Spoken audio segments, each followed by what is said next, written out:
तापी जिले से एक चौंकाने वाली और खलबली मचाने वाली घटना सामने आई है। डोलवन क्षेत्र में जंगल की जमीन से जुड़े कथित घोटाले का खुलासा होते ही एक निडर पत्रकार पर जानलेवा हमला किए जाने का आरोप लगा है। लोकतंत्र के चौथे स्तंभ माने जाने वाले पत्रकार पर हुए इस हमले ने पूरे जिले में भारी आक्रोश का माहौल पैदा कर दिया है। इस घटना के विरोध में व्यारा स्थित सर्किट हाउस में जिले के पत्रकारों की एक महत्वपूर्ण बैठक आयोजित की गई।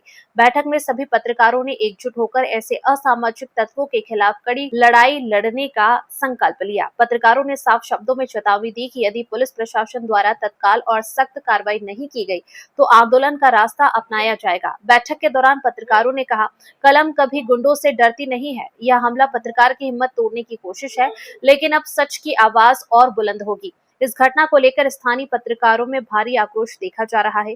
लोगों का कहना है कि यदि पत्रकार ही सुरक्षित नहीं रहेंगे तो आम जनता की आवाज कौन उठाएगा। अब देखना यह होगा कि आरोपियों के खिलाफ सख्त कदम उठाए जाते हैं या फिर सत्ता के दबाव में पूरे मामले को दबाने की कोशिश की जाती है। 4 तारीखे तापी जिल्लाना डोळवण तालुकाમાં અને બાજુમાં જ આવેલા ઉનાઈ બે જગ્યાએ કોઈક મેટર ચલાવવાને લઈને પત્રકારોના ઘર સુધી 50 થી 60 જણાનું ટોળું પહોંચી જાય છે અને પછી ક્યાંક પત્રકારને બોલાવીને એને ડરાવવા ધમકાવવામાં આવે છે અને એને જાનથી મારી નાખવાની ધમકી આપવામાં આવે છે। આ કેટલું યોગ્ય? પત્રકાર એ દેશની ચોથી જાગીરી કહેવાય છે, ચોથો સ્તંભ કહેવાય છે લોકશાહીનો।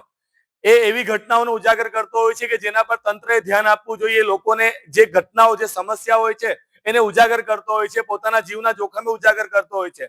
ત્યારે પત્રકારો પર તાપી જિલ્લામાં કે આજુબાજુમાં પણ વધી રહેલા જે હુમલાઓ છે એના વિરોધમાં આજે મોટી સંખ્યામાં પત્રકારો વ્યારા ખાતે એકત્રિત થયા હતા અને સ્પષ્ટ સંદેશો આપ્યો હતો કે પત્રકારો પર આ રીતે તોડાશાહી કરીને જે હુમલાઓ કરવામાં આવી રહ્યા છે, એમના ઘર સુધી પહોંચી જવામાં આવે છે, એ ક્યારે પણ ચલાવી લેવામાં આવશે નહીં।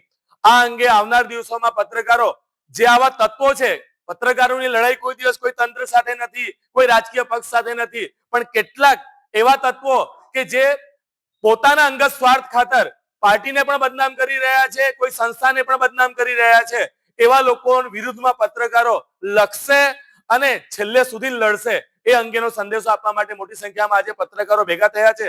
એટલે દરેક વ્યક્તિ જે ખોટું કરે છે સાંભળી લે કે એક તો તમારે ચોરી કરવી છે અને ઉપરથી સીનાચોરી કરવી છે, એ પત્રકારો ક્યારે પણ ચલાવી નહીં લે। એટલે આવનાર દિવસોમાં જો આવી કોઈ પણ ઘટના બની તો એના વિરુદ્ધમાં સખત પ્રતિઘાત આપવામાં આવશે, પ્રત્યાઘાતો આપવામાં આવશે અને આ ઘટનામાં પણ સખતમાં સખત કાર્યવાહી થાય એવી પત્રકારો આજે માંગ કરી રહ્યા છે।